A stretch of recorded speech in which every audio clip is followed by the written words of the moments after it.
나라를 쑥대밭으로 만들고 잘도 휴가를 가고 싶었나 봅니다. 현재 윤석열 독재 정권의 행태에 국민들 인식은 국가 비상사태인데 역시나 본인만 모르고 있는 겁니다. 심지어 윤석열 휴가 중 또 한 번의 거부권 행사가 전망되고 있죠. 결국 이렇게 국민들의 분노를 헤아리지 못한 결과 대형 사고가 터졌습니다.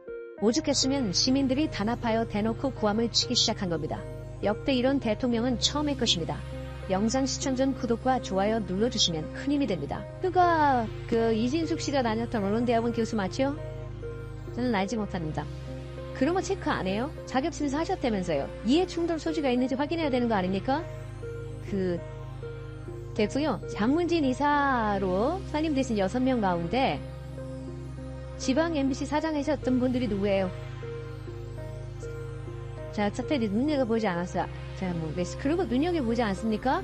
중요한 이력인데, 기본적으로 제가 알기로는 이사슬인과 관련해서는 사무처에서는 전용 회부사항을 연기합니다. 저는 실무자들이라도 알고 있어서 사전 시간이 없으니까 보고 드렸나 싶어서 물어본 건데, 지금 실무자들의 어떤 요약본 또는 주요 사항 이런 보고를 전혀 못 받았겠네요. 그렇죠? 그러한 걸 보고하는 것 자체가 네, 이해합니다. 그것만 사실관계만 확인하는 거예요. 여기 상임위원들이 보고받고 취약해서 심사했다고 할까봐 보고하신 거 없어요, 사전에? 별도로 축약해서 알겠습니다. 국민의견 수렴 자격심사 결과 이거 서류만 그러면 넘기겠네요? 그렇습니다. 네. 조성훈 처장님, 예. 7, 8에 투표를 했다는 거는 MBC입니까? KBS입니까? 둘 다 그렇게 했습니다. 둘 다, 예. 둘 다 각각 7, 8회씩 투표를 했어요.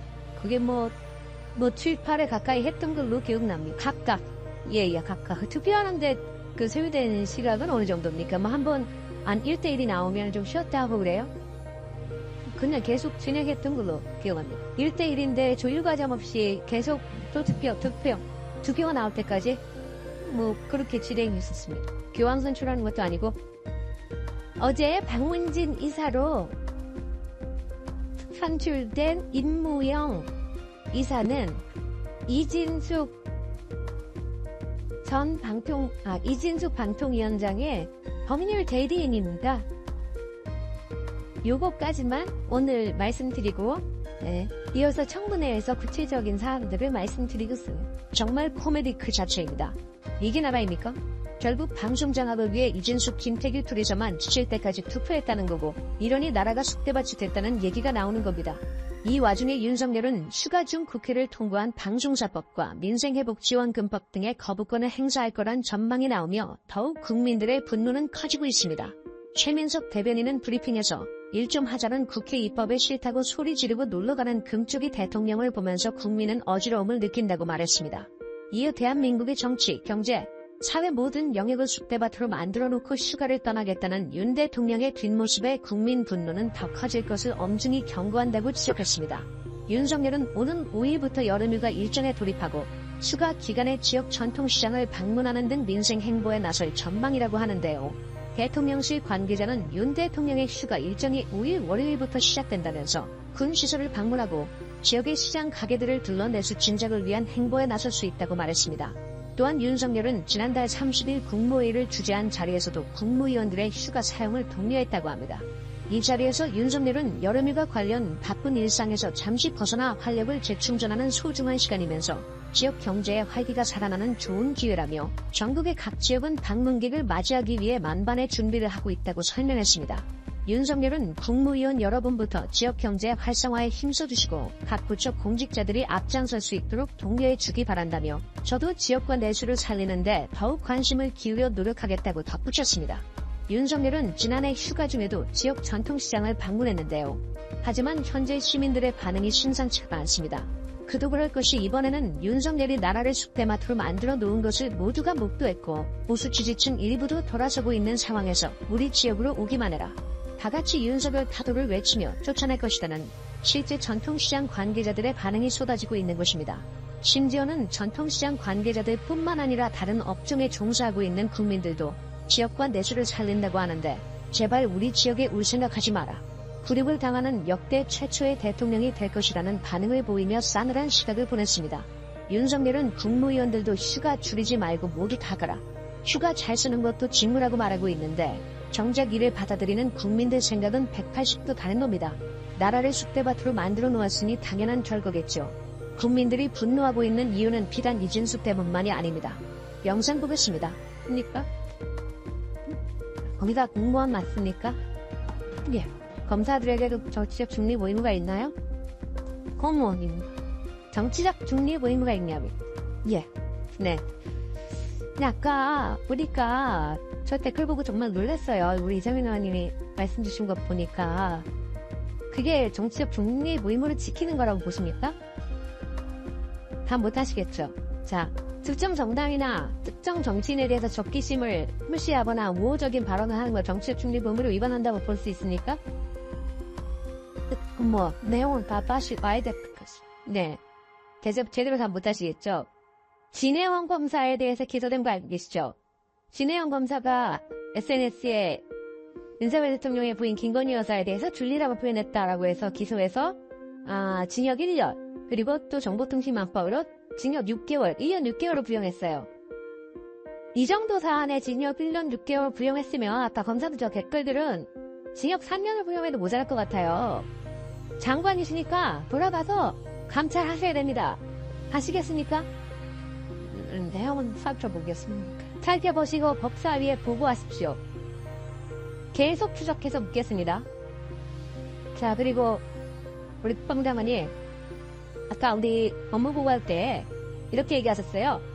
북한이 핵과 미사일 능력을 고도화시키고 있고 우리를 제1적대국으로 규정해서 대납 위협을 지속하고 있다.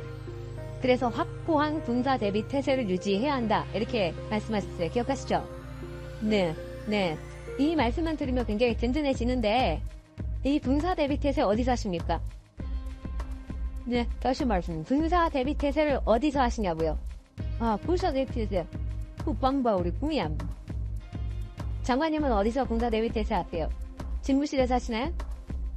제가 집무실뿐만 아니라 생각했습니다. 예, 제가 있는데 임성근 사단장은 북한이 미사일 도발하니까 대기태세 체력 단련을 골프장에서 했습니다. 알고 계세요? 2022년 9월에서 10월 사이에 북한이 미사일을 쏘고 있는데 골프장에서, 그것도 평일입니다. 평일날 골프장에서 계속 골프를 치고 있습니다. 그래서 이 법사에 나와서 왜 그렇게 골프를 많이 쳤냐 했더니 대기태세 하고 있었다고 했습니다. 이게 적절합니까? 제가 그때 그 전후사정을 정확하게 못 봤습니다. 전후사정이 중요한 게 아니라 북한이 미사일 쏘고 있는데 사단장이 해병대 사단장이 골프 치고 있는 게 적절하냐고요. 살펴보겠습니다. 아까 그리고 분명히 얘기했었어요. 징계 강화시키겠다. 이 사안 징계 해부해서 적절한 조치 법사에 보고하십시오. 어떤 상황에 대해서 징계를 하란 말씀입니다. 북한이 골프 침범에 북한이 미사일 쏘고 있는 골프 침범에 대해서 남자날 징계 지지하고 상황 확인하겠습니다. 네, 기도했습니다. 이처럼 지금 나라의 기강이 무너지고 있고 나라가 정상이 아닌데요. 안보는 보수라고 하면서 윤석열 정부에서 블랙 요원 기밀 자료까지 누출됐습니다. 대체 잘하는 게 뭔지 모르겠습니다. 하루라도 빨리 정권 교체가 이루어지길 바라며 영상 마치겠습니다. 구독과 좋아요는 정말 큰 힘이 됩니다. 더불어민주당 전당대회가 민주당 텃밭인 광주에서 열렸습니다. 이재명 후보가 80% 넘는 지지로 당대표 연임에 한 발 더 다가섰는데요. 최고위원 선거에선 민영배 후보가 눈에 띄는 모습을 보였습니다. 민지숙 기자입니다. 지원 3분! 민주당 텃밭에서도 이재명 후보가 압승을 거뒀습니다. 광주에서 83.61%, 전남 지역에서 82.48%를 득표해 누적 득표율 86.97%로 독주를 이어갔습니다. 우리 전남이 지방이 너무 먹고 살기 어렵습니다. 쌀값은 왜 이렇게 떨어집니까 대체? 전국에 이어 두 자릿수 득표를 이어간 김두관 후보는 누적 득표 11.49%를 기록했지만 추격의 발판을 마련하기에는 역부족이었습니다. 호남 당원들께서 많이 지지해 주셔서 하여튼 힘을 많이 얻었고요. 하여튼 끝까지 최선을 다하겠다는 말씀들. 이변은 5명을 뽑는 최고위원 경선에 있었습니다. 광주 현역 국회의원인 민영배 후보가 광주와 전남에서 각각 27.77%와 21.68%를 얻으며 1위에 올랐습니다.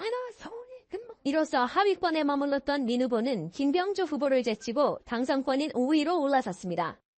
광주 전남에서 시작해서 수도권으로 북상하는 대역전의 태풍을 만들어주실 것으로 확신합니다. 민주당은 오는 10일 경기 지역에서 순회를 이어갑니다. MBN 뉴스